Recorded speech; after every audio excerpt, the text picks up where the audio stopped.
My name is Lila Vance. By trade, I am a librarian, a curator of stories bound in paper and ink. My life has always been one of quiet order, catalogued and shelved, where the gentle rustle of a turning page is the most welcome sound.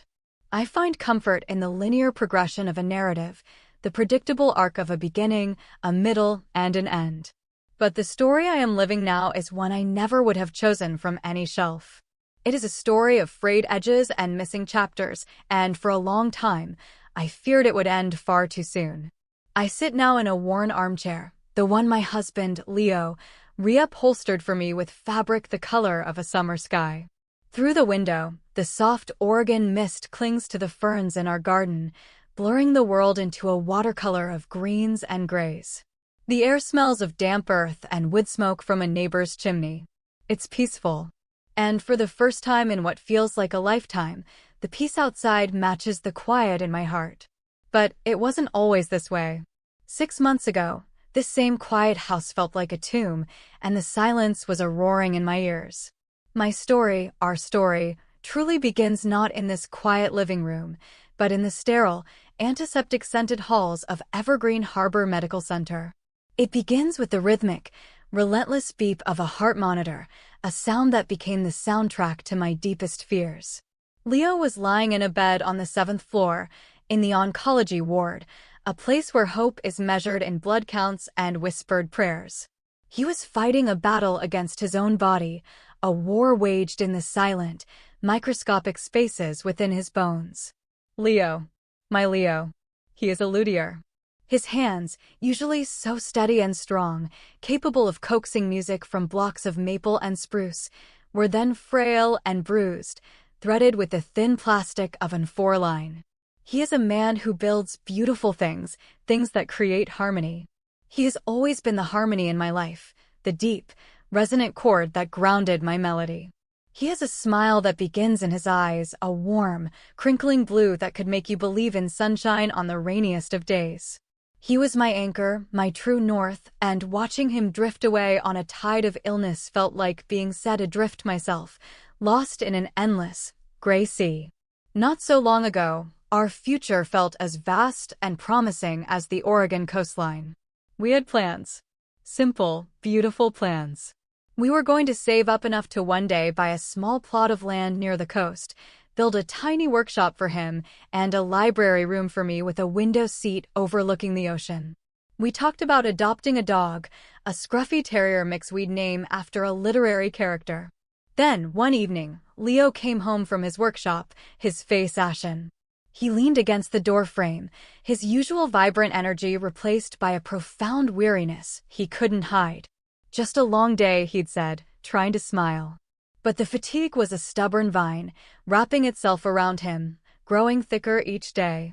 It was followed by the unexplained bruises, dark blooms on his pale skin, and nights when I would wake to the sound of his ragged, shallow breaths.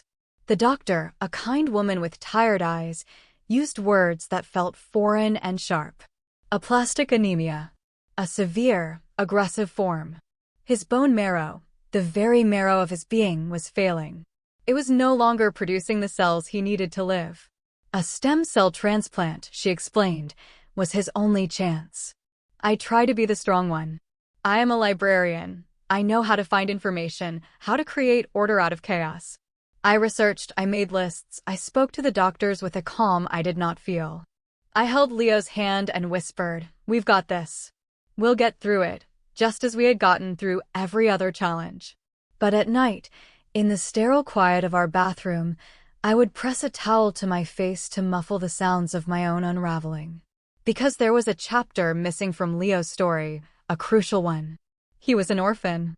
He had grown up in the Oregon foster care system, passed from one temporary home to another, with no knowledge of his biological parents. He didn't know if he had a brother, a sister, anyone in the world who shared his blood. And without a family member, the odds of finding a perfect donor match on the National Registry were, as the doctor gently put it, like finding a specific grain of sand on a vast beach. The day before my world shifted on its axis, his doctor had pulled me into a small, windowless consultation room. Her words were a quiet, devastating blow. Lila, we're running out of time. If a donor doesn't come forward soon, she didn't need to finish. I knew what she meant. The end of the story. I went and sat on a bench in the hospital's rooftop garden, a small, brave patch of green in a world of concrete and glass. The mist was rolling in from the harbor, and I felt utterly, terrifyingly alone. I, who spent my days surrounded by millions of stories, was about to lose the only one that truly mattered. I thought of the life we'd built in our little bungalow. The set of handcrafted classical guitars hanging on his workshop wall. The first edition of The Little Prince he'd found for me, with a note tucked inside, for my Lila, who tames the wild things in my heart. The thought of that world without him was a physical pain, a hollowness so vast it threatened to swallow me whole. A part of me, a traitorous, pragmatic part, whispered that I needed to prepare for the end. I hated that voice. I hated its logic, its quiet resignation. And then, as if a character from a forgotten subplot had suddenly walked on stage, I overheard a conversation. A few words, not meant for me, that would rip the pages from our story and give us a chance to write a new one. Leo and I met in the one place that felt like a second home to me, the Port Blossom Central Library. I was reshelving books in the fiction section, lost in my own world, when a man with sawdust in his dark blonde hair and the kindest blue eyes I'd ever seen asked me where he could find books on 18th century literary. His voice was warm and quiet, like aged wood. He was looking for a specific, out-of-print manual on guitar bracing. I led him to the special collections, and we ended up talking for nearly 2 hours, leaning against the tall shelves, our voices low so as not to disturb the library's sacred quiet. He told me about his dream of building instruments that felt alive in a musician's hands. I told him about my love for stories that feel more real than life itself. He had a way of listening, truly listening, that made you feel like you were the only person in the world. When he left that day, he had his book, and I had a feeling of giddy, uncatalogued hope. He came back the next week, not to return the book, but to bring me a cup of coffee from the little cart outside and ask me to dinner. Our love story unfolded gently, like a well-loved book. There were walks along the misty waterfront, evenings spent in his workshop with the scent of wood shavings and varnish in the air, and rainy afternoons in my apartment, reading side by side in comfortable silence. He was a man of quiet gestures. He once spent a month carving a small, intricate rose from a scrap of mahogany for my desk at the library. "So you have something beautiful to look at when the words get heavy," he'd said. 2 years later, we were married in a small ceremony in the Hoyt Arboretum, under the protective canopy of ancient redwoods. I wore a simple cream dress, and Leo, who was never ashamed of his emotions, wept when he saw me. He didn't believe in holding back love. He believed in giving it freely, wholly. We bought a small, neglected bungalow in the Laurelhurst neighborhood, a place with good bones that needed a lot of love. Leo poured his heart into it. He refinished the original fir floors until they glowed, built bookshelves for me that reached the ceiling, and planted a garden in the backyard with hydrangeas and bleeding hearts. That house became our sanctuary, a testament to the life we were building with our own 2 hands. The only silence in our happy home was the one left by the children we yearned for. We tried for years, the hope of each month giving way to the quiet grief of another failure. Doctors spoke in clinical, gentle terms about my unexplained infertility. We embarked on the grueling journey of IVF, a world of injections, appointments, and devastatingly precise timetables.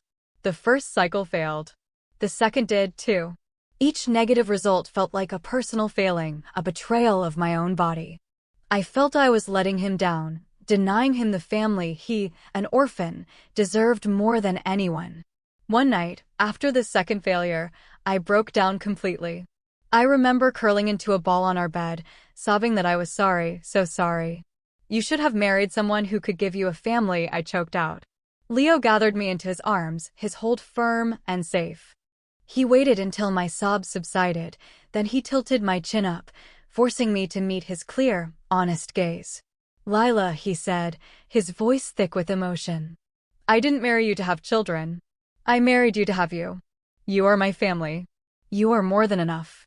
In that moment, I understood the depth of his love. He could have been disappointed, resentful. Instead, he was my rock. He started talking about adoption, his eyes lighting up with genuine excitement about giving a home to a child who needed one. And while a part of me still ached for a child with his blue eyes, I knew he was right. Family was the love we had built, not a biological imperative. Looking back, I see how that shared crucible of grief and resilience forged our bond into something unbreakable. We learned how to hold each other in the dark. We learned that love isn't about getting what you want, but about cherishing what you have. It was a lesson that would become our lifeline when the real storm hit. Because when Leo got sick, when the world shrank to the size of a hospital room, that foundation of unconditional love was the only thing left standing.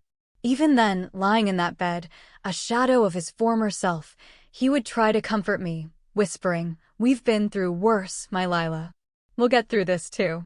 But I knew deep down that this was different. This wasn't about a dream deferred. This was about life itself. And I was not ready for the story of Leo Vance to end. The descent into illness was insidious, a slow fade from color to monochrome. It began with that bone-deep exhaustion Leo couldn't shake. He, the man who could spend 12 hours planing wood, would come home and fall asleep on the sofa before dinner. Just getting old, he'd joke, but his eyes didn't share the humor.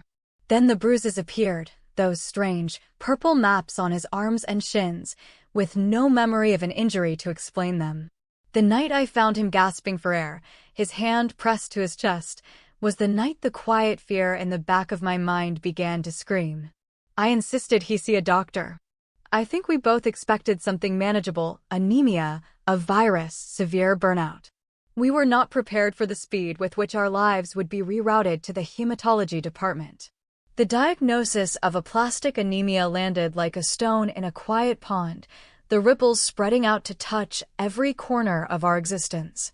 "Your bone marrow has stopped working," the doctor said, her voice measured and kind, which somehow made it worse.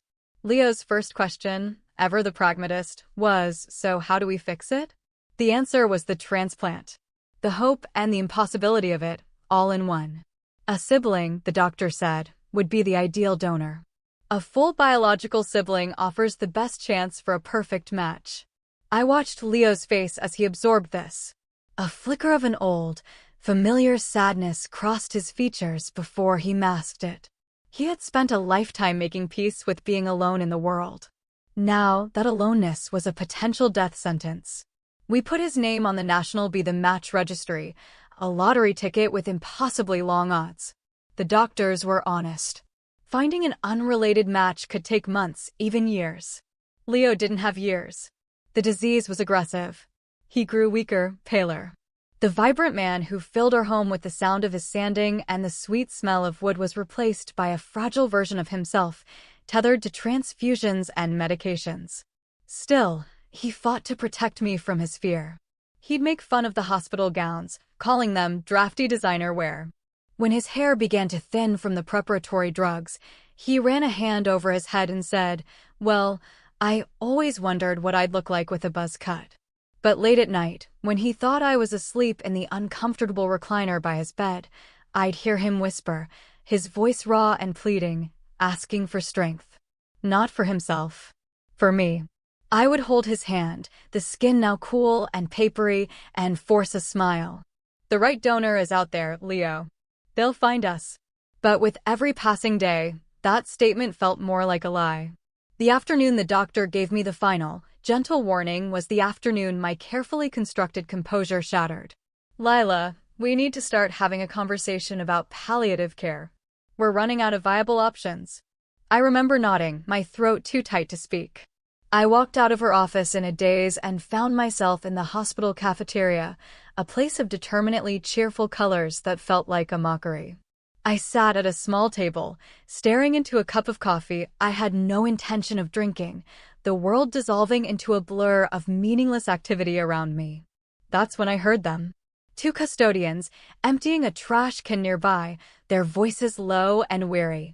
"Yeah, that guy up on 7, in the oncology wing. Vance, I think his name is." "Oh, yeah? Poor guy looks rough." "The weirdest thing, though," the first one said, leaning on his broom. "He's a dead ringer for Caleb Thorne." The guy who runs the boatworks down in Osprey Cove. I swear, if you put them side by side, you'd think they were twins. My head snapped up. My heart, which had been beating a slow, funereal rhythm, suddenly hammered against my ribs. Osprey Cove. A small, wind-battered fishing town on the coast, a couple of hours' drive away. Could it be? A coincidence? A trick of the light of memory? Or could it be the one thing we had stopped daring to hope for? A brother. I stood up so quickly my chair scraped loudly on the linoleum. The two men glanced at me startled. I walked toward them, my hands trembling. "Excuse me," I said, my voice shaking. "The man you were just talking about. In Osprey Cove. Can you tell me more about him?" For the first time in months, a tiny, fragile seed of hope began to germinate in the barren soil of my despair. It was a wild, improbable hope. But it was all I had. Osprey Cove. I knew the town only by its reputation as a rugged, no-nonsense fishing village, a place where life was dictated by the tides and the seasons, not the clock. A place where roots ran deep. The thought that Leo, who had no roots at all, might have a connection there felt both ludicrous and fated. Leo had tried once, years ago, to petition the state for his adoption records.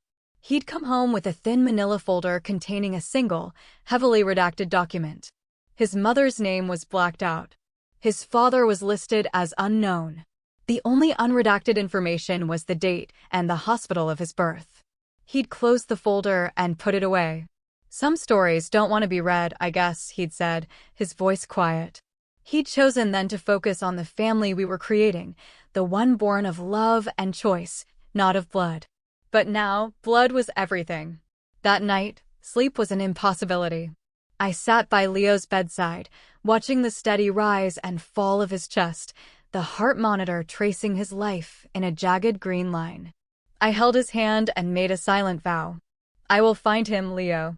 I will move heaven and earth."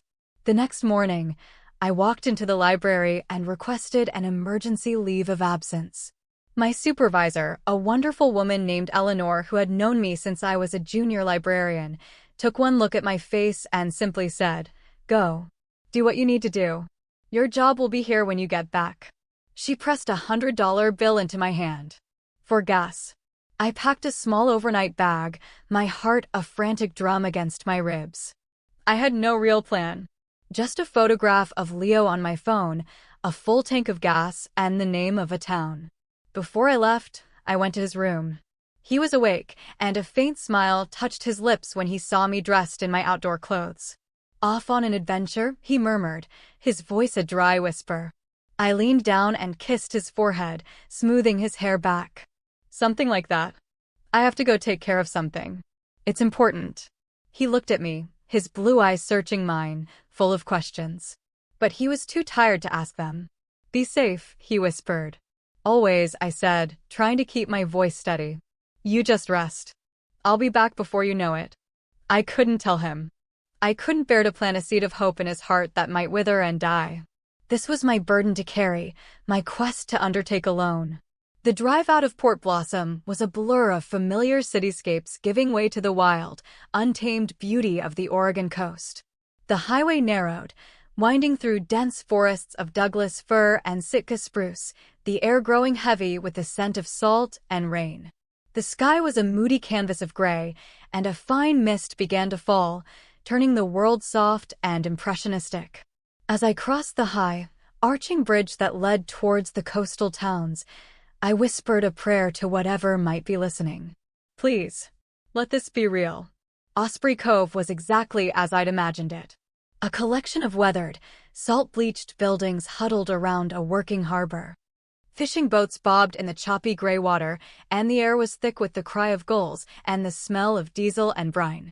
I parked my car near a place called the Salty Siren Diner. My hands were slick with sweat as I got out. Every man I saw with dark blonde hair and a sturdy build made my heart leap into my throat. I went into the diner. It was warm and smelled of coffee and fried bacon. A handful of fishermen in worn jeans and flannel shirts sat at the counter. I approached the woman behind the register, a no-nonsense redhead with kind lines around her eyes. "Excuse me," I started, my voice smaller than I intended.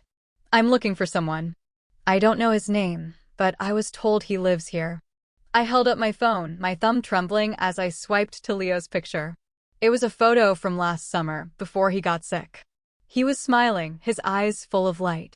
The woman squinted at the phone. Her eyes widened in recognition. "Well, she breathed.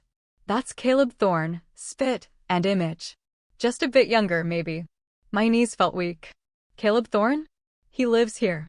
"Sure does," she said, pointing out the window with her pen. "Runs the Thorne Boatworks down at the end of the marina. You can't miss it. Big blue building." My heart swelled with a feeling so potent it almost hurt. "Gratitude." "Thank you," I whispered. "Thank you so much." I drove the short distance to the marina, my car bumping over the cracked asphalt. And there it was, a large, metal-sided building painted a faded sea blue, with the words Thorne Boatworks painted in bold white letters above the wide garage door. I could hear the whine of a power sander from inside. This was it. The end of the road. The beginning of everything. I didn't know if this Caleb Thorne was a brother, a cousin, or just a stranger with a familiar face. But I knew, with a certainty that settled deep in my bones, that I was about to find out. The air inside the boatworks was a thick cocktail of scents: sawdust, resin, salt, and something sharp and clean like turpentine. A half-finished dory, its wooden ribs exposed like the skeleton of a great beast, sat in the center of the cavernous space. Light streamed in through the grime-streaked windows, illuminating dancing dust motes. The sound of the sander stopped, and a man emerged from behind the boat, pulling off a pair of safety goggles. He was taller than Leo, broader in the shoulders, his frame hardened by years of physical labor. His dark blonde hair was longer, untamed, and his face was weathered by the sun and sea. But his eyes... My breath caught in my throat. They were Leo's eyes. The same startling, intense shade of blue, the same shape, the same quiet intelligence. He saw me standing there, and a frown creased his brow. "Can I help you?" His voice was deep, laced with a gruff caution that suggested he didn't get many unexpected visitors. My carefully rehearsed words abandoned me.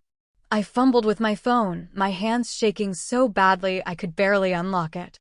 I held it out to him, displaying the picture of Leo. This is my husband," I stammered. "His name is Leo Vance. Someone said, they said you look just like him." He took a step closer, his gaze fixed on the screen. The frown deepened, but it was no longer one of annoyance. It was confusion, disbelief, and something else, something that looked like a deep, old ache. He looked from the phone to my face and back again, his own face paling beneath his tan. "Sweet Mother of God," he whispered, more to himself than to me. He took the phone from my hand for a closer look. He rubbed the back of his neck, a gesture so eerily similar to Leo's it sent a shiver down my spine. "Who are you?" he asked, his voice softer now. "I'm Lila. I'm his wife." He motioned towards a cluttered office in the corner. "You'd better come in." He cleared a pile of invoices off a wooden stool for me. The office smelled of old paper and coffee. He sat in his creaky desk chair, never taking his eyes off the photo. "You're telling me this man is your husband?" I nodded, clutching my purse on my lap like a life raft. "He's sick. He's in the hospital in Port Blossom. He has aplastic anemia, and he needs a bone marrow transplant to live. They said his best hope is a sibling, but he doesn't have any. He grew up in foster care." My voice cracked, and the tears I'd been holding back for hours finally spilled over. "But then I heard about you, and I had to see." Caleb Thorne just sat there, staring at the picture of the man who could be his twin, shaking his head slowly. Finally, he looked up at me, and his blue eyes were shimmering with unshed tears. "I think," he said, his voice thick with a lifetime of unanswered questions, "I think he might be my brother." The air left my lungs in a rush. Your brother?" He nodded, a single tear tracing a path through the sawdust on his cheek. "My mom, she wasn't the maternal type. Had a string of us kids, different fathers. I was about 5 years old when she had another baby. A boy. I remember her bringing him home from the hospital and then, a few days later, he was gone. She said she gave him away to a better life. Signed him over to the state." He ran a hand over his face, his voice cracking. "I was just a kid. There was nothing I could do. But I never forgot him. I've spent my whole life wondering what happened to him. If he was okay. He looked at me, a look of dawning, painful realization on his face. I never even knew his name. My own tears were flowing freely now, tears of grief for the childhoods they'd lost, for the years they'd been strangers, and tears of overwhelming, unbelievable relief. His name is Leo, I whispered. And he's wondered about you too. His whole life. Caleb's jaw tightened with a sudden, fierce resolve. He stood up, his chair scraping back. I'll do it. I blinked at him, confused. Do what? The transplant. Whatever it is he needs. I don't have to think about it. He looked at me, his gaze clear and unwavering. He's my brother. If there's a 1 in a million chance I can save his life, then of course I'll do it. He grabbed a set of keys from a hook on the wall. How soon can we go? I was speechless.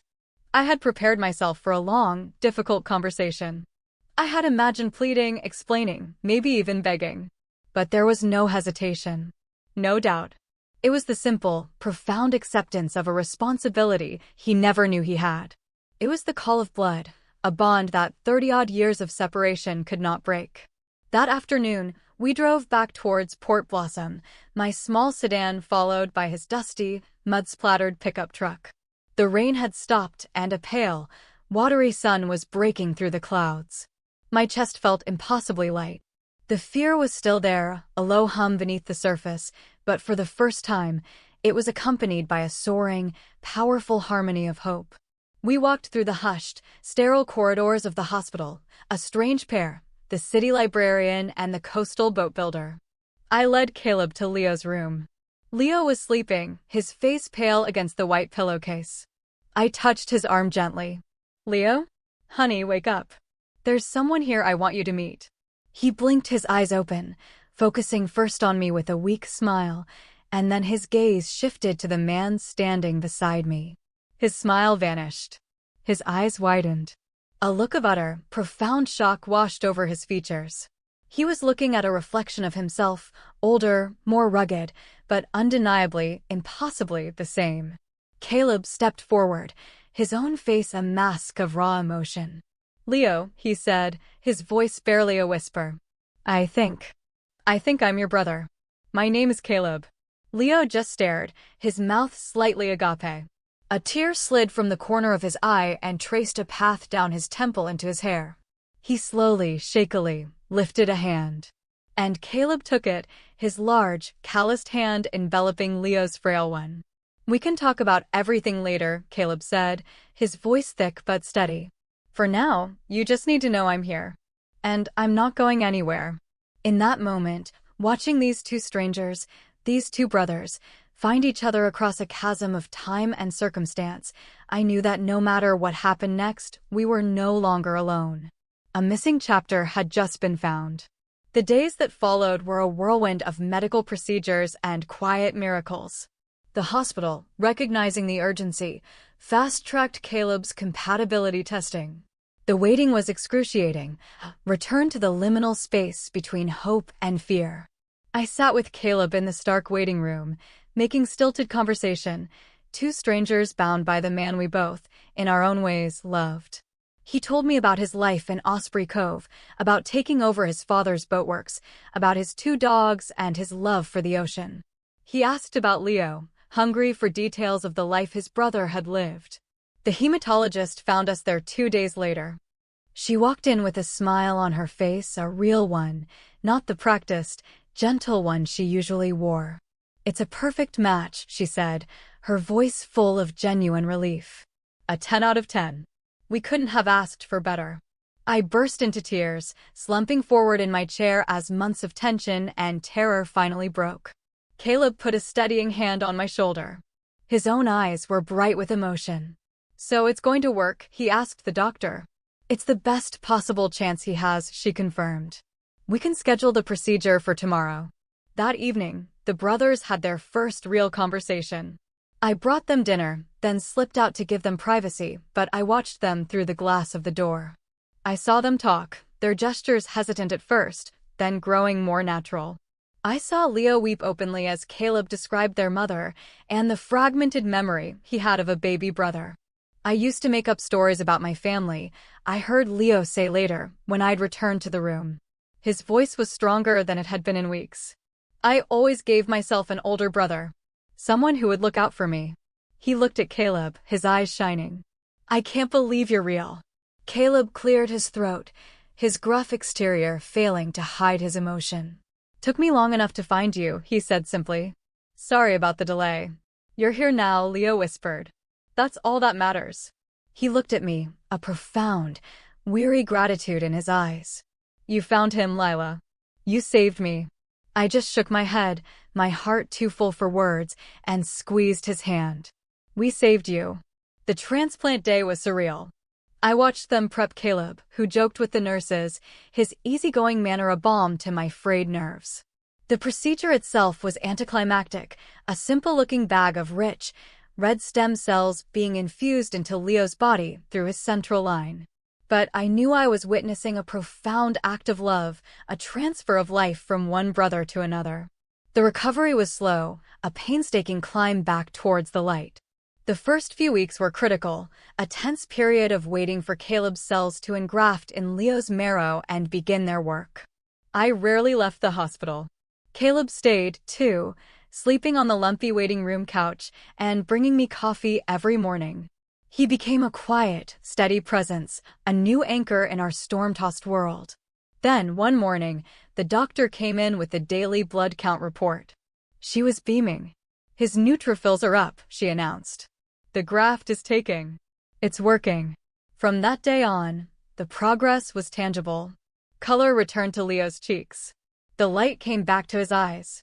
He started eating, then sitting up, and one glorious, sunny afternoon, he took his first shaky steps down the hospital corridor, leaning on me on one side and his brother on the other. As Leo's strength returned, his bond with Caleb deepened. They spent hours talking, piecing together the mosaic of their separate lives. They discovered a shared love for old folk music, a similar dry wit, and the same stubborn streak. It was like watching two halves of a whole slowly, carefully rejoining. The day Leo was discharged, the world felt new.